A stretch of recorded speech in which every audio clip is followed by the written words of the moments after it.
Selamat pagi kepada Cikgu Randy. Jadi hari ini saya akan membentangkan tentang tajuk kajian saya, iaitu aktiviti kemasyarakatan Gereja Metodis Tadak memupuk kepaduan dalam kalangan penduduk Rumah Kegunangan Tadak.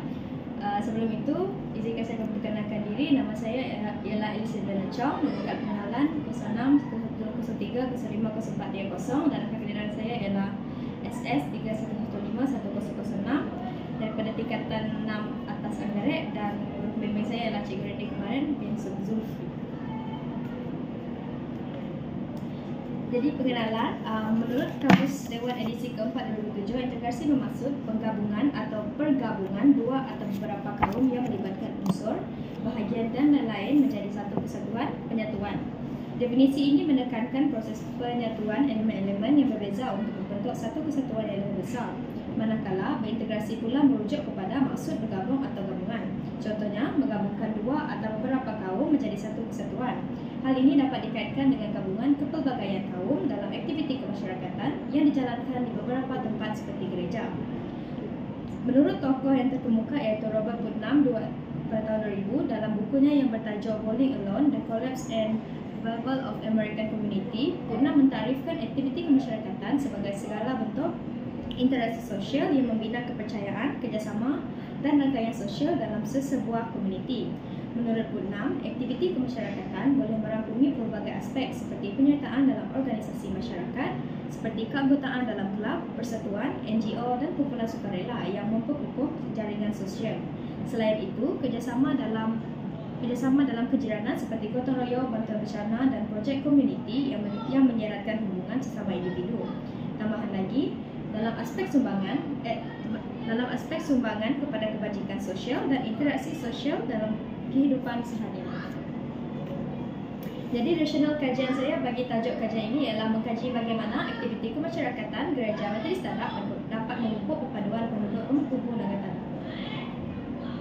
Jadi di sini saya dapat lihat iaitu kepentingan kajian ini dijalankan supaya dapat menjadi rujukan akademik dan pendidikan pada masa depan. Selain itu juga dapat menjadi pendekatan kepada masyarakat untuk memupuk perpaduan, dan juga dapat bagi menggalakkan penglibatan aktif rakyat dalam aktiviti yang dapat menyatukan masyarakat. Selain itu juga ia dapat menyemai semangat kebersamaan dan kekitaan dalam kalangan penduduk. Jadi persoalan kajian yang dapat saya hasilkan di sini ialah yang pertama, apakah aktiviti-aktiviti kemasyarakatan yang disertai oleh penduduk Rumah Kegunangan Tadak di Gereja Metodis Tadak yang dapat memupuk perpaduan penduduk. Jadi, dan persoalan kedua ialah apakah kesan aktiviti kemasyarakatan yang dijalankan di Gereja Metodis Tadak dalam pemupukan perpaduan dalam kalangan penduduk di Rumah Kegunangan Tadak.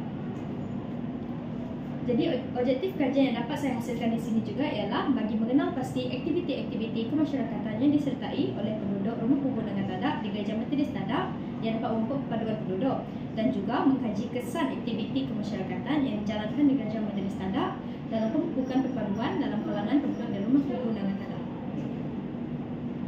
Jadi ini merupakan lokasi kejadian di mana saya menjalankan kajian ini, iaitu pertama sekali kita lihat.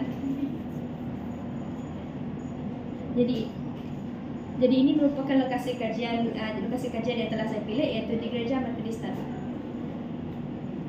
Jadi metodologi kajian yang saya gunakan di sini ialah yang pertama ialah persimpulan. Persimpulan ini melibatkan 30 orang responden yang terdiri daripada 10 orang lelaki dan 20 orang perempuan. Selain itu, temu bual juga dijalankan dengan 3 orang informan yang merupakan juga AJK di dalam Gereja Metodis Tadak tersebut. Selain itu, saya juga menggunakan kaedah soal selidik di mana saya mengedarkan 30 borang soal selidik kepada 30 responden, iaitu penduduk di Rumah Kegunangan Tadak.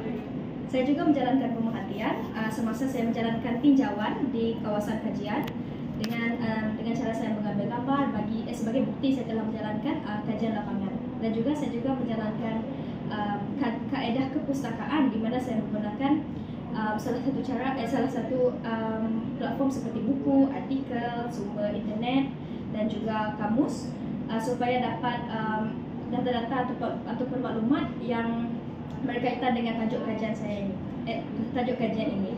Yang terakhir ialah penganalisan data. Penganalisan data ini saya menggunakan di sini saya hasilkan dalam bentuk gambar rajah dan juga angka daripada hasil data yang telah saya peroleh daripada pelbagai kaedah seperti soal selidik, membual dan sebagainya.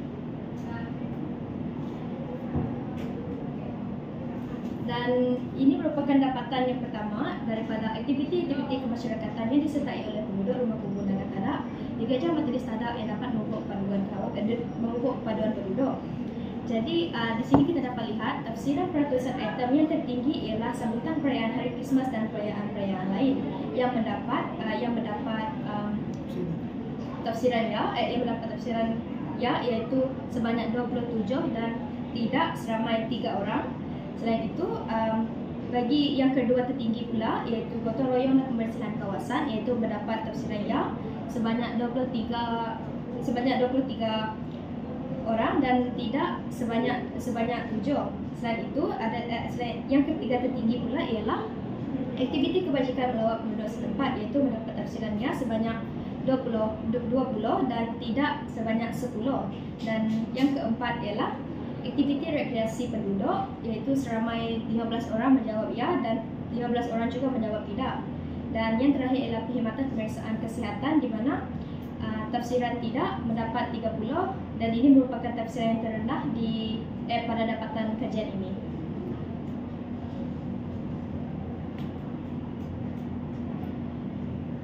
Dan yang kedua ialah kesan aktiviti kemasyarakatan yang dijalankan di Gereja Metodis Tadak dalam pemupukan perpaduan dalam kalangan penduduk di Rumah Kubur Naga Tadak.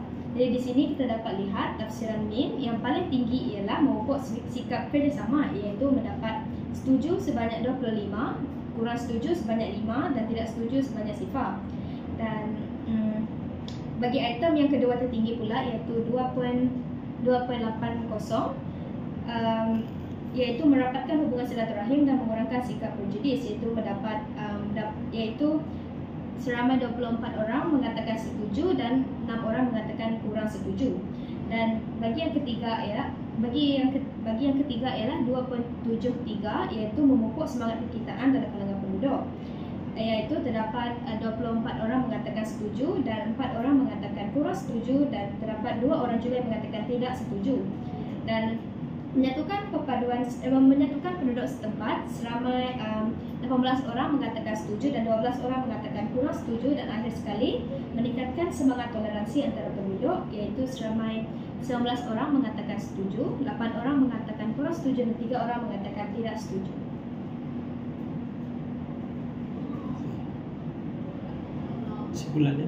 Kesimpulannya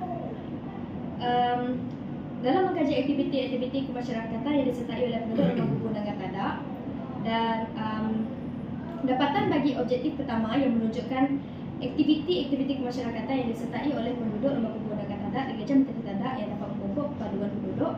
Yang paling dominan ialah sambutan perayaan Hari Krismas dan perayaan lain. Dan bagi objektif yang kedua ialah dapatan yang saya dapat simpulkan di sini ialah kesan aktiviti kemasyarakatan yang dijalankan di Gereja Metodis Tadak dalam pemupukan paduan dalam kalangan penduduk dan Rumah Kubur Naga Tadak yang memperoleh tafsiran min paling tinggi ialah memupuk sikap kerjasama. Itu saja. Sekian, terima kasih. Sekian, terima kasih. Untuk saya. Baik, kamu mengkaji berkenaan dengan peranan gereja. Okay. Kamu mengkaji tentang aktiviti ya? Ya. Aktiviti dan juga kesan. Penghayatan agama merupakan elemen penting yang perlu diterapkan kepada rakyat Malaysia. Uraikan. Penghayatan agama. Cuba ulang sama. Okay, penerapan nilai agama atau penerapan nilai agama lah kan. Sebab penghayatan agama perlu diterapkan dalam kalangan rakyat Malaysia. Uraikan. Penghayatan nilai agama perlu diterapkan dalam kalangan rakyat Malaysia supaya dapat meningkatkan jati diri seseorang individu. Kerana dengan adanya penghayatan agama, kita dapat menilai mana-mana perkara yang baik ataupun yang tidak baik untuk kita lakukan. Dan selain itu, ia juga dapat meningkatkan kematangan diri. Kerana di sini kita juga dapat memilih memilih perkara-perkara yang negatif dan positif yang dapat kita lakukan pada dalam kehidupan harian kita. Itu saja. Agama dikatakan memberi kesan kepada elemen perpaduan. Tiada agama, tiada perpaduan. Adakah anda bersetuju? Ya, saya bersetuju dengan saya bersetuju. Jelaskan. Hal ini kerana keagamaan ini juga dapat menyeratkan perpaduan antara masyarakat, kerana dalam keagamaan juga kita dapat Kita diajar kan? Kita diajar untuk saling menghormati antara satu sama lain, lebih-lebih lagi dengan individu yang berlainan kaum dengan kita, yang berlainan agama. Selain itu, keagamaan ini juga penting dalam elemen perpaduan kerana kita diajar dalam keagamaan kita diajar untuk saling tidak menjatuhkan satu sama lain, lebih-lebih lagi dalam elemen agama. Ya, cukup. Terima kasih.